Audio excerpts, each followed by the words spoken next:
प्यारे बच्चों, Hindi online class में मैं सूर्यवाला शर्मा आप सबका स्वागत करती हूँ। भाग 1 में पहले वीडियो में पानी में चंदा चांद पे आदमी पाठ का आधा भाग हमने आपको समझाया था। आज हम शेष भाग समझाने जा रहे हैं। पहले अपनी कॉपी पेन पेंसिल को ज़रूर साथ में रखिएगा और किताब को खोल के बैठिएगा ताकि आपको अच्छे से समझ में आ सके। चलिए हम पढ़ते हैं। मानव मन सदा से ही अज्ञात रहस्यों को खोलने और जानने समझने को उत्सुक रहा है। जहाँ तक वह नहीं पहुँच सकता था वहाँ वह कल्पना के पंखों पर उड़कर पहुँचा। उसकी अनगढ़ और अविश्वसनीय कथाएं उसे सत्य के निकट पहुँचाने में प्रेरणा शक्ति का काम करती रही हैं। अनगढ़ कहते हैं बच्चों बेडौल, जिसके कोई डॉल ही ना हो, ठीक है ना। तो कहा है अविश्वसनीय, जिस पर विश्वास ना किया जा सके, ठीक है बच्चों। तो लेखक यहाँ पर कहना चाह रहा है, देखिए बच्चों, एक चीज़ आपको हम बताएं कि जब तक हम कोई बड़ा स्वप्न नहीं देखेंगे तब तक हम उस स्वप्न को साकार करने के लिए कैसे करेंगे, कैसे लगेंगे। किसी भी कार्य को, किसी भी लक्ष्य को प्राप्त करने के लिए हमें बड़ा लक्ष्य देखना पड़ेगा, बड़ा स्वप्न देखना पड़ेगा। और जब स्वप्न देखें तो उसे पाने की हमारे अंदर एक ललक होनी चाहिए, इच्छा होनी चाहिए।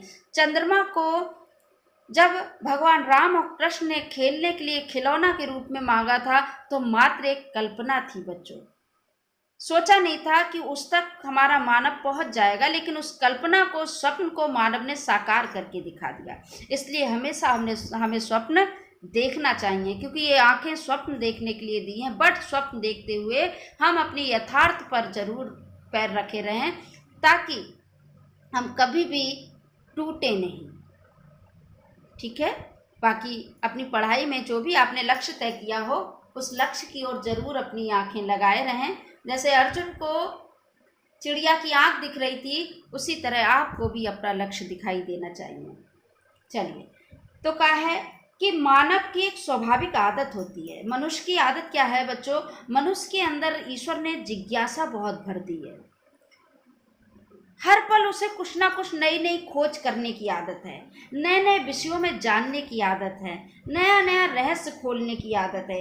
एक रामधारी सिंह दिनकर का एक पाठ है बच्चों, उसको आप जब पढ़ेंगे अभिनव मनुष्य तो आप देखेंगे बहुत अच्छा पाठ है, इंटर में आपको पढ़ने को मिलेगा कि किस तरह से मानव जो है अज्ञात रहस्यों को जानना चाहता है। बहुत इच्छा उसके अंदर, जिज्ञासा रहती है, ये आदत है, और नए नए रहस्यों को उसे सुलझाने की आदत बनी रहती है।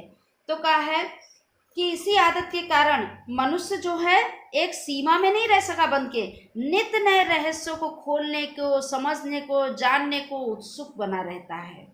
सदैव हर रहस्य को जानना चाह रहा है। वहां तक वह अनजान पड़े जितने रहस्य के पर्दे हैं ना, उनको हटाने का बराबर प्रयास करता है, चाहे वो सामर्थ्य से बाहर हो।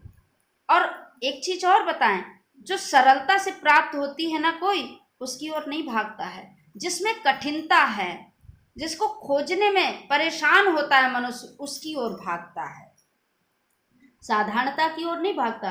तो मानव ने अपनी कल्पना शक्ति से जितनी भी कल्पित कल्पनाएं गढ़ी हैं, उन कथाओं को मानव ने क्या किया है? सत्य के निकट पहुंचने का प्रयास किया। जो कल्पना की उसको वास्तविकता में बदलने का प्रयास किया है, और करता रहा है और करता रहेगा। तो कहा है कि भविष्य में भी मानव की जिज्ञासा कोई शांत नहीं होगी, हमेशा उसे खोज करने के लिए आगे बढ़ती रहेगी, प्रेरित करती रहेगी, ठीक है ना। ये भी बच्चों इम्पॉर्टेंट है, इसे भी आप लगाएंगे निशान, आगे बताएंगे हम आपको। चलिए, अंतरिक्ष युग का सूत्रपात देखिए कब हुआ था? सबसे पहले, जब हमारा सबसे पहले चंद्रमा पर जाने का जब सबसे पहले प्रयास हुआ था, कब हुआ था? कि अंतरिक्ष युग का सूत्रपात 4 अक्टूबर 1957 को हुआ, जब सोवियत रूस ने अपना पहला स्पुतनिक छोड़ा।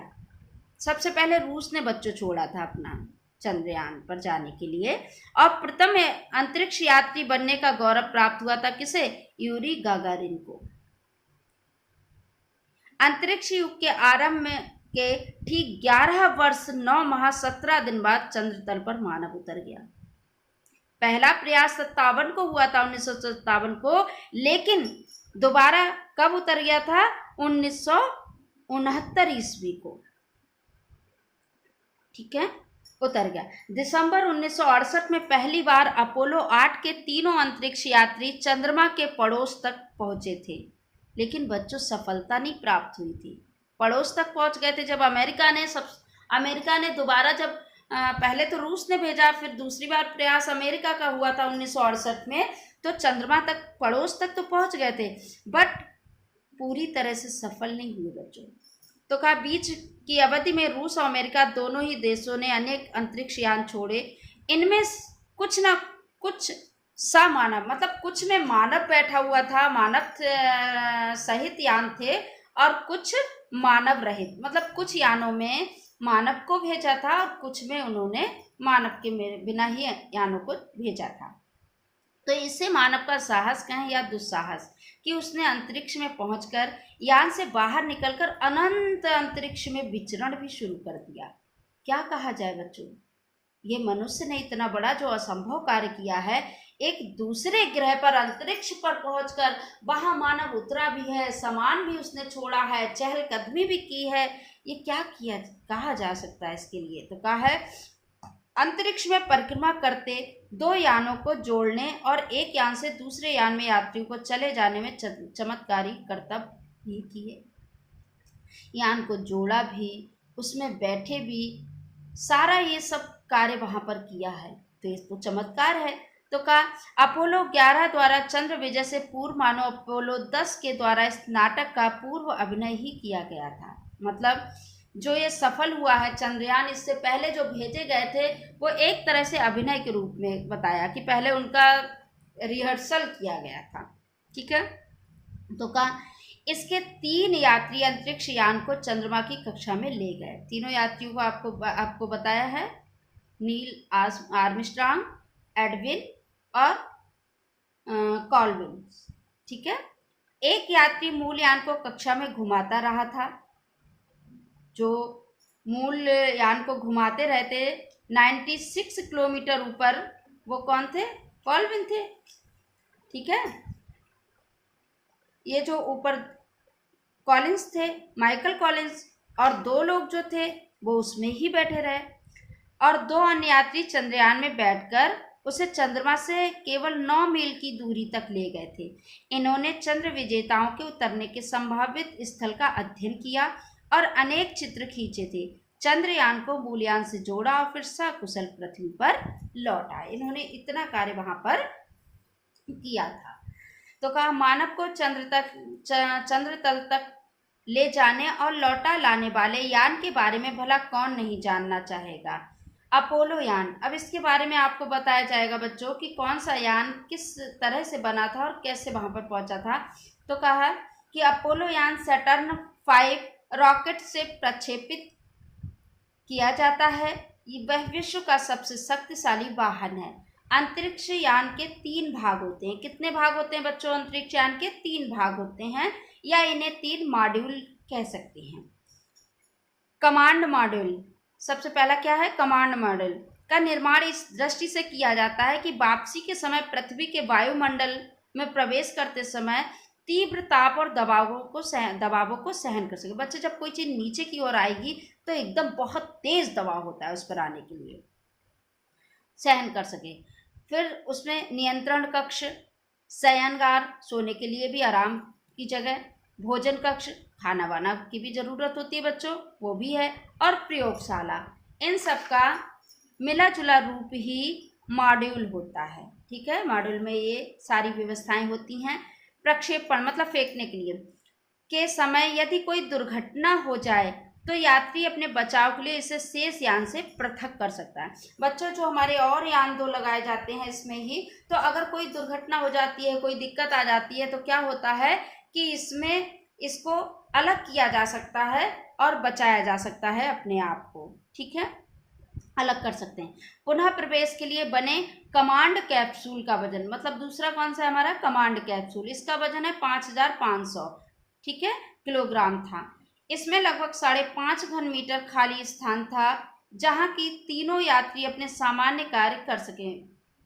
संपन्न।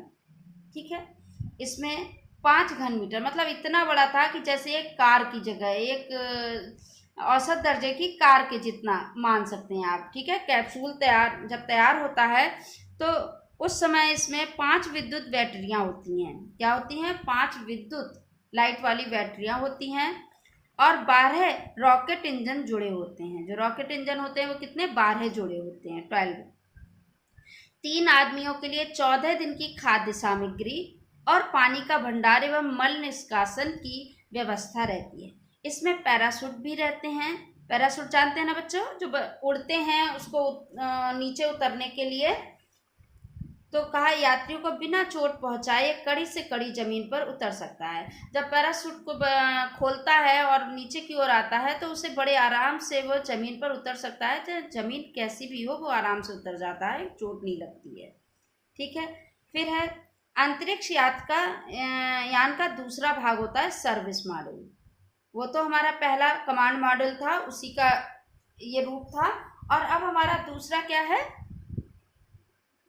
अंतरिक्ष यान का दूसरा जो भाग है वो है सर्विस मॉड्यूल। ये औसत आकार के ट्रक जितना होता है। ट्रक देखा है ना बच्चों, ये ट्रक की बराबर होता है। ठीक है, इसमें 10 लाख किलोमीटर की यात्रा करने के लिए पर्याप्त ईंधन होता है। ईंधन जो भी आप पेट्रोल है, डीजल है, तो उसमें जो भी भरा जाता है फ्यूल वो होता है। 14 दिन तक 3 यात्रियों के सांस लेने लायक प्राणवायु की व्यवस्था होती है, ऑक्सीजन जिसे बोलते हैं आप। यान को चंद्र कक्षा में स्थापित करने के लिए उसकी गति कम करनी पड़ती है और सर्विस मॉड्यूल के शक्तिशाली रॉकेट मोटर दागकर ही ऐसा किया जाता है। ठीक है, चंद्रयान यानी अपोलो 11 का ईगल अंतरिक्ष यान का एक भाग होते हुए भी अपने में पूर्ण था। इसमें 2 खंड थे, अवरोह भाग और आरोह, मतलब एक उतार और एक चढ़ाव की तरह। अवरोह भाग में 8,200 किलो प्राणोदक था, जिससे 4,500 किलो प्राघात के इंजन को चलाया जा सके। चालकों के सांस लेने के लिए ऑक्सीजन गैस, पीने का पानी और चंद्र तल पर यान को ठंडा रखने की व्यवस्था की गई थी। चंद्रयान की सभी टांगे समतल पर टिकनी आवश्यक नहीं, ये आड़ा तिरछा भी खड़ा हो सकता है। बच्चों वहाँ पर उसमें एक विशेषता थी कि अगर समतल जगह नहीं है तो वो किसी भी जगह पे वो खड़ा हो सकता है, उसे टिकाया जा सकता था। ठीक है, अवरोही भाग में 4 रेडियो रिसीवर, ट्रांसमीटर, बैटरियां, मूलयान से और पृथ्वी से संचार व्यवस्था कायम करने के लिए 7 एरियल लगे थे। भाई जब पृथ्वी से हमारी कोई सूचना अगर उससे मांगी जाएगी तो वो उससे आराम से हम उससे वहां पर संपर्क किया जा सकता था उसके द्वारा। ईगल के दोनों भाग किसी भी समय अलग किए जा सकते थे। चंद्र तल से वापसी के समय चंद्रयान को नीचे का भाग प्रक्षेपण मतलब फेंकना, ठीक है, यंत्र का काम देता है और उसे चंद्र तल पर ही छोड़ दिया गया। मतलब उस चीज को क्या किया, वहां पर छोड़ के ये लोग आ गए थे। ठीक है, आगे देखिए, नील आर्मस्ट्रांग और एडविन एल्ड्रिन ने चंद्र तल पर 21 घंटे 36 मिनट बिताए। बच्चों 21 घंटे यानी कि हमारा 24 घंटे का दिन होता है, तो आप मान लीजिए इन्होंने एक पूरा दिन बिताया, एक रात और दिन पूरा बिताया है। ठीक है, तो कहा चंद्र तल पर इन 2 यात्रियों ने पांव के ऐसे निशान छोड़े कि जैसे किसी हल चलाए खेत में पड़ जाते हैं। उन्होंने लाखों डॉलर का सामान भी वहां पर छोड़ दिया। बच्चों ये लोग सामान जो छोड़ के आए थे ताकि हमारी ये पहचान रहे कि हाँ हम लोग यहाँ पर आए और यहाँ पर हमने ये सफलता प्राप्त की। और इन्होंने ऐसे पैरों के निशान गड़ा गड़ा कर छोड़े जैसे किसान खेत में हल चलाता है तो उसके निशान पड़ जाते हैं। ठीक है, दोनों चंद्र विजेताओं ने ऊपरी भाग में उड़ान भरकर चंद्र कक्ष में परिक्रमा करते हुए मूल यान से अपने यान को जोड़ा। जो 96 किलोमीटर पर जो यान हमारा उड़ रहा था उसमें इन्होंने अपने यान को फिर से जोड़ लिया, जो कॉलिंस चला रहे थे। फिर वे दोनों यात्री अपने साथी माइकल कॉलिंस से आ मिले, जो ऊपर चंद्रमा की परिक्रमा कर रहे थे उनसे आकर के उसमें उन्होंने जोड़ लिया यान को और वो फिर से आकर के मिल गए। अब चंद्रयान को अलग कर दिया गया और उसे कक्ष में ही छोड़ दिया गया। ईंधन दागकर यात्री वापसी के लिए पृथ्वी के मार्ग पर बढ़ चले। वे यात्री प्रशांत सागर में उतरे। हमारे जो यात्री वापस आए थे अंतरिक्ष से, अमेरिकी यात्री नील आर्मस्ट्रांग, एडविन और कॉलिंस, ये कहाँ उतरे थे बच्चों? प्रशांत महासागर में उतरे। इसका भी एक रीजन था, उनको इधर उधर कहीं पर उतार नहीं सकते थे, भाई दूसरे ग्रह से आए थे घूमकर। तो कहा इन यात्रियों को सीधे चंद्र प्रयोगशाला में ले जाया गया। कई सप्ताह किसी से मिलने जुलने नहीं दिया गया। उनके अनुभव रिकॉर्ड किए गए। वैज्ञानिकों को ये भी जांच करनी थी कि ये यात्री ऐसे कीटाणु तो अपने साथ नहीं ले आए जो मानव जाति के लिए घातक हों। इन यात्रियों द्वारा लाई गई धूल और चंद्र चट्टानों के नमूनों को अनुसंधान कहते हैं, खोज करने के लिए, सर्च करने के लिए और प्रयोग करने के लिए विभिन्न देशों के विशेषज्ञों को सौंप दिया गया। बच्चों, जब ये लोग उतर के आए थे तो इनको प्रशांत सागर में उतारा गया और सबसे पहले सीधे इनको किसी से भी, इनके परिवार वालों से भी, किसी से भी मिलने नहीं दिया गया था। और ये इनको सबसे पहले कहाँ ले जाया गया? जो इनकी लैब थी, प्रयोगशाला, उसमें ले जाया गया। किसी से मिलने नहीं दिया गया क्योंकि ये दूसरे अंतरिक्ष से आए थे होकर के। तो सबसे पहले वैज्ञानिकों को ये भी जानना था कि हाँ, कहीं से ये आए हैं तो पता चले कोई ऐसा कीटाणु, कोई वायरस तो नहीं ले आए हैं जिससे मानव जाति के लिए कोई घातक साबित हो जाए। तो इसलिए इनको बिल्कुल एकांत में कई दिनों तक रखा गया, किसी से मिलने नहीं दिया गया। और ये लोग जो लेकर आए थे चट्टान और वहाँ की मिट्टी उट्टी, उसको इन्होंने सर्च करने के लिए कई देशों के विशेषज्ञ जो थे वैज्ञानिक, उनको भी दे दिया कि उसके बारे में सर्च की जाए। ठीक है, आगे देखिए बच्चों। अपोलो 11 की सफलता के पश्चात अमेरिका ने अपोलो 12 में भी 3 यात्रियों को चंद्र तल पर खोज करने के लिए भेजा। इसके बाद अपोलो 13 की यात्रा दुर्घटनावश बीच में ही स्थगित करनी गई। 13 का जो गया था वो दुर्घटना हो गया था, उसकी दुर्घटना हो गई। अभी चंद्रमा के लिए अनेक उड़ानें होंगी। दूसरे ग्रहों के लिए मानव रहित यान छोड़े जा रहे हैं। अंतरिक्ष में आप मानव रहित यान छोड़े जा रहे हैं, जैसे अपने यहाँ मंगल ग्रह पर छोड़ा गया बच्चों चंद्रयान, ठीक है, और गगनयान तैयार हो रहा है, वो भी छोड़ा जाएगा। तो कहा छोड़े जा रहे हैं। अंतरिक्ष में परिक्रमा करने वाला स्टेशन स्थापित करने की दिशा में तेजी से प्रयत्न किए जा रहे हैं। ऐसा स्टेशन बन जाने पर ब्रह्मांड के रहस्यों की परतें खोजने में काफ़ी सहायता मिलेगी। ये पृथ्वी मानव के लिए पालने के समान है। वह हमेशा हमेशा के लिए इसकी परिधि में बंधा हुआ नहीं रह सकता। अज्ञात की खोज में वह कहाँ तक पहुँचेगा, कौन कह सकता है। लेखक का कहना है, जयप्रकाश भारती जी कहते हैं कि पता नहीं अभी कितनी उड़ानें की जाएंगी अंतरिक्ष के लिए, और मानव जो है वो सदैव कुछ ना कुछ खोज करने के में ही लगा रहता है, क्योंकि उसका मन जो है वो जिज्ञासा से भरा रहता है और नित नई खोज में वो कहाँ तक पहुँचेगा ये नहीं कहा जा सकता है। एक बंधी हुई सीमा में नहीं रह सकता है, वो निरंतर खोज में लगा रहता है और कहाँ तक पहुँचेगा ये पता नहीं है।